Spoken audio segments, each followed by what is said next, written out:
What's up, guys? This is Shell Shock from CTUSA Mini 4-Wheel Drive Racing Squad, and I'm a teacher here in Noob Works. And today we're gonna talk about wheel width and height. All right.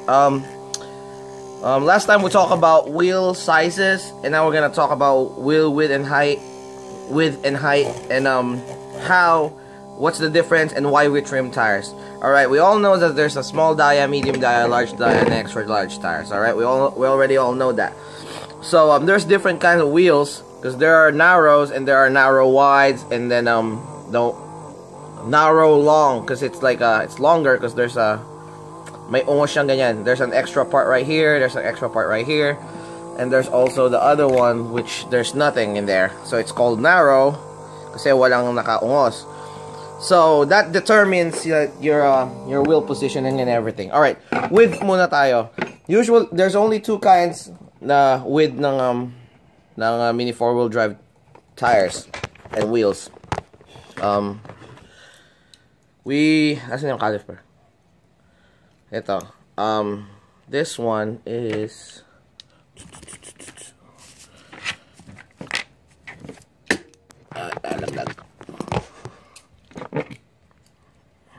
nasi zero ba to? Alright, go. Zero. Alright, zero.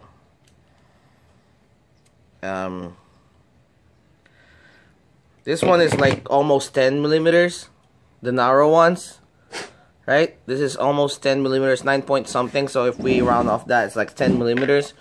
And the wider one, we need to cut this. We need to cut it. Is it doubled? Let me see. Oh, it's like 10. We'll see. 14 actually. Hold on, let me reset it.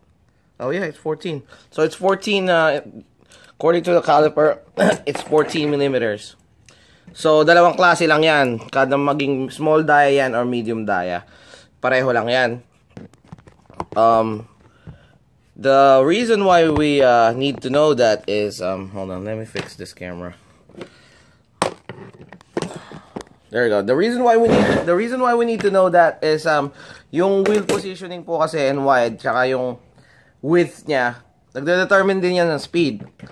Pag mas malapit yung if the car is closer to the body, the wheels are closer to the body, it's better for cornering. Alright, it may reduce some speed on straights, but the more na luminipis yung width, the more na lumiliit yung millimeters niya, the more na bumibili sa corners. The more na lumalapad, parang pan drag race yan, it goes faster sa straights. So, that's the reason kung bakit may magkakaibang tire setting. Again, there's no good and bad wheel size, wheel width. There's no good and bad. It depends on the track layout. Lagi nyo pong tatandaan, it depends on the track layout. Walang maganda, walang pangit. So, ngayon, bakit nininipisan? Why do we trim tires? The reason why we trim tires is one, for lesser bounce pag naglanding yung car. But it depends what kind of tire pa rin ang gagamitin mo. Kasi may low bounce sponge tire, merong hard tires, may super hard tires, may slick tires, may Reston tires. So it really depends kung anong tires na gagamitin mo. Let's say naka-Reston tire ka, that's the bounciest tire, and the rubber tire, that's the bounciest tire. So kahit i-trim mo yon, malilesen mo yung bounce, i-compensate mo yung bounce. Alright? Plus, pag nagtitrim tayo ng tires, kung yung offset nasa loob, let's say offset, because we have one tire over here, it's aftermarket. This is not trim. You can actually buy this. I will put down below the item number.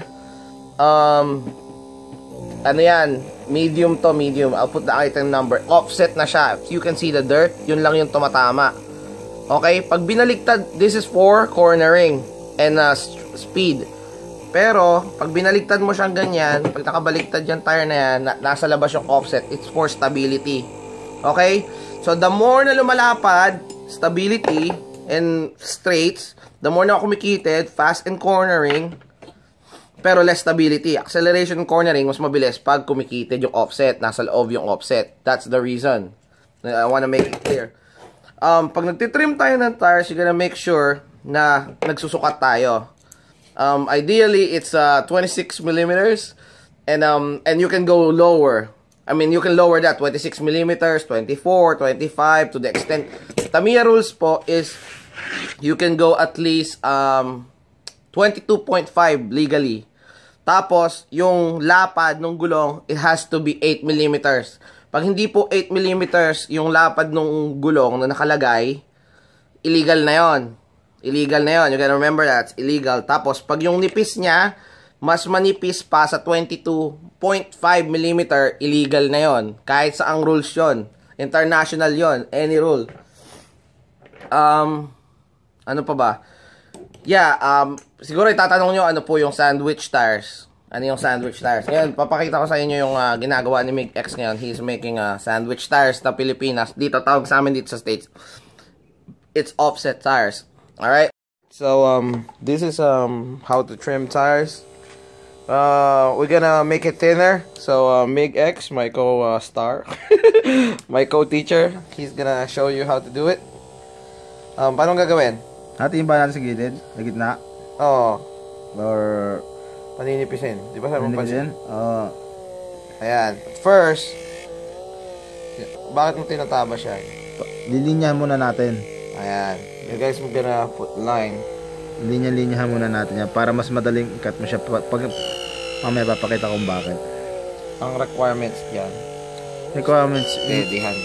Steady hands. Practice lang yan eh. Kahit sa rotary pwedeng gawin, di ba? Aha. So, it's pretty much gonna show you. Actually, papakita mo natin kung paano panipisin. And then offset, di ba? Pag i-offset mo na. Alright. So, anong klaseng gulong yun? Regular na? Regular, yellow tires. Regular. From Avante Yellow Special. So first, ang ginagawa ko muna, nilalagyan ko muna linya yung gulong. Para paghatiin ko sa patagilid, mas madali na. Yan. Tapos,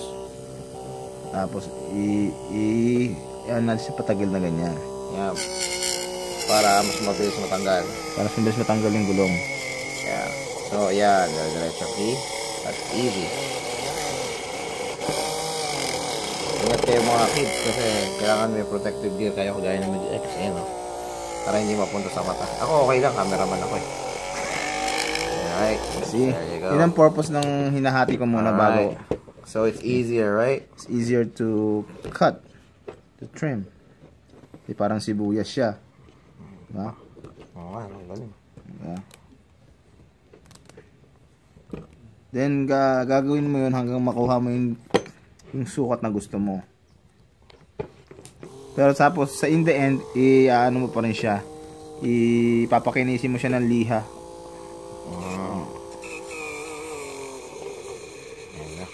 Wala na yun. Buhitan mo ulit.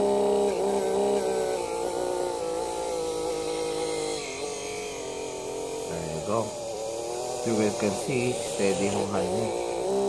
There you go. Gagawin nyo lang yan hanggang sa namipis yung gulong.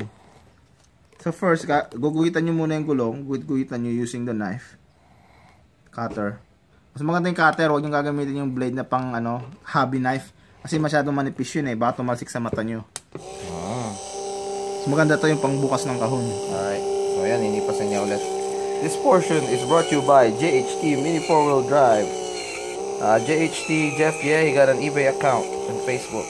And eBay and Twitter. That's Jeff, yeah, JHT Mini 4-Wheel Drive. Para mapanood nyo po yung mga videos namin, you guys have to subscribe on Newborks Mini 4-Wheel Drive on YouTube. And we have a group page, Newborks Mini 4-Wheel Drive. You have your teachers on the chat box, Sir Joey, Sir Jerome, and then Jay Velasco, Tamiya Mechanics for your car show needs, and MIG-X, obviously, one and only. Come from second place from the Dojo Big Race against Rex the Great and Zen Blaster John Yap. Tapos pagkatapos yung tuloy na natin. Finishing, like papakintabi na lang natin yung gulong. Saan tawag dito? Kikil. File. Saan yung nabibili? Hortaleza. I don't know where to get that. Habi, sa ano lang, mga... Sa mga hardware. home improvement, di ba? Home improvement stores. They can find this to home improvement stores. Maybe, I think Ace Hardware, right? Ace Hardware have that. Iba-iba yung like, ano niya? What you call this? Grit. Grit. Grit and grind. Alright. Pero kung meron kayong high-tech na machine, you don't have to do this. You're lucky if you got enough the nicer machine. Pero doon sa mga budget lang, okay, pwede na yan, o kaya yung rotary, no? Basta may workstation lang sila, o kaya may tigahawak na... Kailangan steady tong machine na to. Steady to, tsaka steady yung ikot ng gulong. Yung gagaka-shell shock. Tatlo na yung humahawak, paling pa din.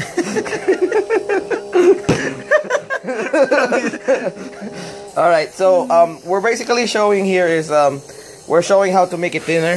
Ayan, ang nipis niya na. You need, ano yan, tawag dyan? Aluminum ano din, no? Aluminum wheels. Kahit ano, basta yung kasi yung gulong. Si Mix kasi, maraming pera yan eh. Kaya aluminum wheels ang ginagamit. Tapos, yung iba, ginagamit yung gantong gulong. Kahit yung gantong gulong lang, pwede na yan. Basta hindi luluwag, tapos lock nut. Mas maganda yung lock nut, di ba? Lock nut works well too. So, pag gusto nyo i-trim, manipis na yan, no? Ganyan na yan. ganito yung itsura. Tapos, pakita mo kung paano kinisin. Kinisin mo muna. Tapos, cut na lang natin. Kikinisin, no? Kuha ka ng ano, yung sandpaper na manipis. Ayan. Tapos, ilang grit? Mga 100 grit, no? manipis lang. Or Tama 1,000. lang. Mas 150 yan. 150 yung grit niyan eh. Ikinisin nyo lang ganyan. Para lang kayo nakikinis ng kahoy. Ayan. Lakas ng motor mo ah. Para lang kuminis siya. Tingin.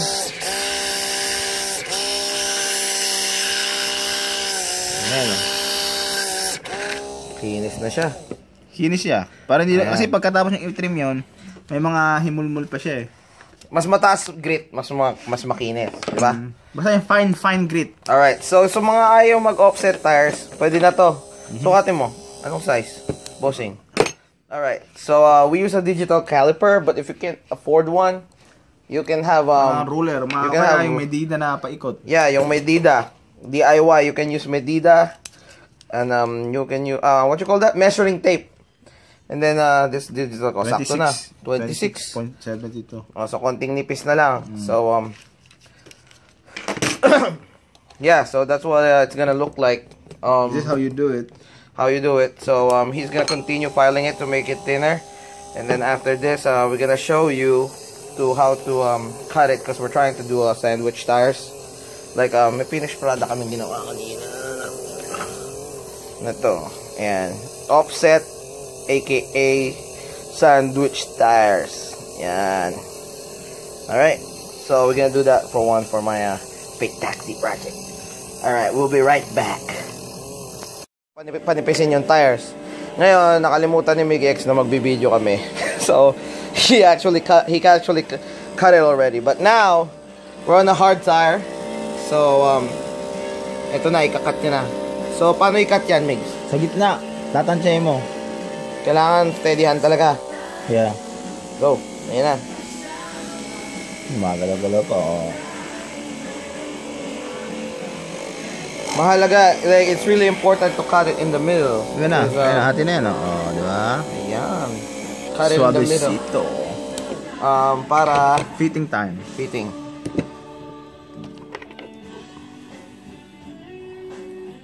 Sinira mo na yung ano ko. Kaya sabi double-sided tape. Ba't mo nilagay kagad di pa naman lalagay double-sided tape eh. Doon mo ikabit sa wala. Ay, lahat pala meron na. Ayan. Hinati po niya sa gitna, mga kapatid. Eksaktong 8mm po yan dapat. Ay, 8mm tama ba? Yeah, 8mm. At least. Pag pinag-combine, no? Total. More than 8, pero 8 or more than 8mm. Yeah. See? Para po, saan mo ito lalagay? Sa fake taxi. Gago ka. Fake taxi. Ayan. Drop test. Hard tire and regular tire offset. Yun. Uy. Ayan. Alright. So, ito na po. Sandwich tire, regular offset tire, hard tire, and then regular tire combined. Hard tire para yun lang bumabagsak, tumatama. Ayan. Ganda. Pwede na. Hindi po yung tabing mga kaibigan. Alright. Alright. This is the finished product of the offset sandwich tires that we're making. This one is a hard tire and a regular rubber tire. Super hard combination. And this one is a hard tire with a low friction hard tire. This one is a hard tire and a slick tire combination. Make sure you put the double tape so to secure the car, and make sure there's no humps or lumps. Look, as you can see, it's perfectly round. No humps and bumps right there. Alright? Right, Migs? Yeah, no humps and bumps. Alright. Works, baby. Alright. So, as you can see, marami tayong gulong dito. Marami tayong wheels. Everything. Nagtitrim si Mig X. He's, Migs is trimming, my tires. Because, I asked him to do it. Because I have no chance of doing it back home. We have different kinds of tires over here. Ayan may hard. May super hard. May, ito, rest rubber. Tapos, this is an offset hard one. Tapos, meron tayong low friction. Ayan. Ang dami natin dito. Yan yung mga iba't ibang uri ng tires. Tapos, ano pa ba yung wala ko? Ito slick tires. Ayan. So, it really depends anong tire combination ang gusto mo. Obviously, slick tires the slickiest, but it's bouncy. Hard tire, less bounce, matigas. Ito sakto lang, ito walang grip. So it really depends what combination. Okay, papakita natin yung anong ginagawa ni Migs. So, he's trimming tires right now. Kung wala kayong machine, if you guys don't have the machine, you can guys do what Mad Tang does. He does rotary. I do rotary myself, but I haven't mastered it. Sometimes it's deformed, so I'm giving Mix that job for me. So as you can see, ayan meron siyang tire trimmer. Tapos ang mga kailangan na ginagamit doon, may power supply, and then filing thing. Meron siyang pang file. It doesn't matter kung wala kayong gamit or what. Ang mahalaga, kahit rotary lang, okay na. Siyempre sa Pilipinas, we're all budgeted when it comes to stuff. So, kahit rotary pwede na, as long as basta tama yung sukat. Ayan sinusukat. Huwag kayong gagaya sa akin. Ayan basta tama yung sukat, pantay, walang bukol. Because any bumps will cause your car to fly off. And also, the disadvantage of that, pag hindi pantay yung wheels, learn from experience. Yung pag-leveling nyo ng brake, pag inaano nyo sa calpad, when you're trying to measure it on the calpad, hindi level yung brake nyo, kaya natitisod. Huwag kayong gagaya kay Shell Shock. Gagaya kay Shell Shock, kaya natitisod yung auto. Based on experience. Alright, so ayan sinusukat ni Migs. 8mm yung haba niya. Pakita mo nga na 8mm siya. Yung ano na yan. Ito, 8mm. Kasi illegal yun eh. Ayan Hindi, yung ito? Yeah. Yeah, wala siyang 8, hindi, wala pang, ayan 9mm siya. So ngayon, konti na lang yung ano mo dyan kasi mag-illegal yan pag inanuhan mo, ninipisan mo. So illegal pa yan. Kailangan pa niya ng isang pamalit. Offset. Bakit tayo nag-offset, Migs? Offset, para sa akin, offset para yung part ng wheel na sumasayad yung gilid lang. Para sa cornering. Yun lang naman. Pag nakalayo, stability. Pag malayo, yeah. Stability. So ngayon, may nabibiling aftermarket na offset gaya ng sabi ko kanina. Yeah. Pero, syempre, isang klase lang ng tire yun eh. Nagsa-sandwich tire tayo para magkaiba yung uri ng tires. Let's say, this is a hard tire, right? That's a hard tire. And we can combine this with the low friction tire. So ngayon, kunwari lang, i-combine mo. Ayan. So ayan, kunwari naka-combine na lang low friction. Yeah. For example, like this. So ngayon, ayan, like that. Mas makapal yung white. Let's say, mas makapal yung white. Ang tumatama yung white, less yung friction. Kaya pag bumagal siya, lessen yung friction. So mas mabilis sa corners. Kasi konti lang yung tumatamang part ng maroon, ng low friction tire. So, pag bumaling sa corners, mabilis. Less drag. Less drag ng auto. Kasi ganito yan eh. Parang ganito. Yan o. Kunwari yan. Pag corners, gaganyan yung auto sa corners, di ba? Babaling. Pag malagkit, mabagal. So, babagal yung auto mo. So, kino-combine mo. And also, one thing. Sige, tuloy mo na. One thing, hard tires, di ba? Hard tires, less bounce. Kasi nga, super hard eh. So, ngayon, kung yung walang hard lang to. To hard lang. So, isang buong, klase ng rubber tire. Isang buong klase lang ng hard tire yan. Mabilis siya. Pero, malagkit. So, ngayon, i-combine mo siya sa ibang klase. So, depende talaga sa'yo. Kung gusto mo, sponge tire, pwede din. Sponge tire para mas magaan. Para mas magaan. O kaya, ano pa yung isang combination na ginagawa na gusto kong gawin? Ito, slick tires. Let's say this one. Let's say slick tire. Okay? Slick tire, tapos hard tire. Kasi matalbog yung slick tire, tapos yung kalahati mo, hard tire mo. So, para ma-compensate. So, kasi po, ang usualing problem ng mga tiga Philippines na marami nagtatanong sa akin, bakit po nagtitrim ng tires? Bakit po nagsasandwich tires? The reason is, nasa pag-tuning mo yung anong klaseng setup ang gusto mo. It really depends what kind of setup you want because it depends on the track layout and what kind of setup of car you want.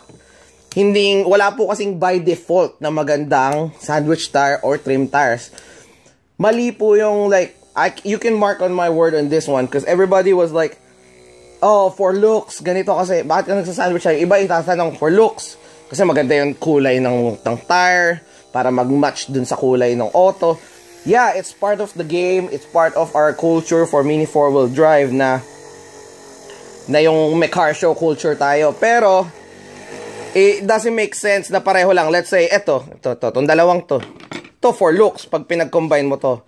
White and blue. Same lang yan. Same lang yan. So, kahit pagsamahin mo yan, niloloko mo lang sarili mo. Wala yang there's no effect. Ang effect lang niyan, magle-less bounce kasi manipis. That's it. Hindi for cornering, hindi for straights or whatever. Oh yeah, for straights kasi buo yung tire. Pero walang, nagpa-cute ka lang. Kumbaga, you just make your car look good.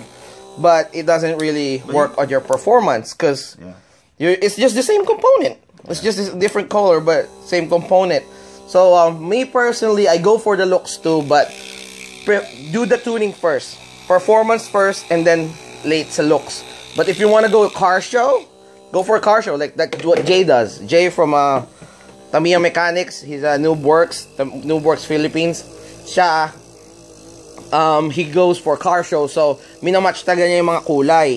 Alright? Pero when you're racing, it's different. Iba yung pang car show na auto mo, iba yung pang racing. But if you want to do both, you gotta spend money on it and you gotta make sure everything will have its own purpose. Hindi yung para maging cute lang or whatever, para gumanda lang. So yeah, so that's what pretty much is offset tire is, what is bakit tinitrim and bakit iba-ibang combination ang ginagamit. Hindi lang po sa large yon, pwede din sa medium, pwede din sa large dia. Kasi sa Tamiya rules po, pare-pareho lang din ang size yan. As long as, let's say large, pwede mong gawing medium. Yung whole circumference po, nung whole wheels and tire set, yung nagmamatter. Let's say, sabihin nila, 26 to, di ba? Yung medium, 26 din. Magka-size din yon. See? Halos magka-size din. Medium to, untrim. This one's trimmed, so medium din siya. Nagiging large lang because of the wheels. Ano pa ba? Ang usualing tanong for offset tires, yung wheel height and width. One thing na sa akin, yung large po ba pwede i-trim, ikakabit sa large wheels, pwede sa large tire obviously. Yung medium pwede din to, i-stretch mo gaya what he's doing. This is actually small, pero i-stretch namin yan.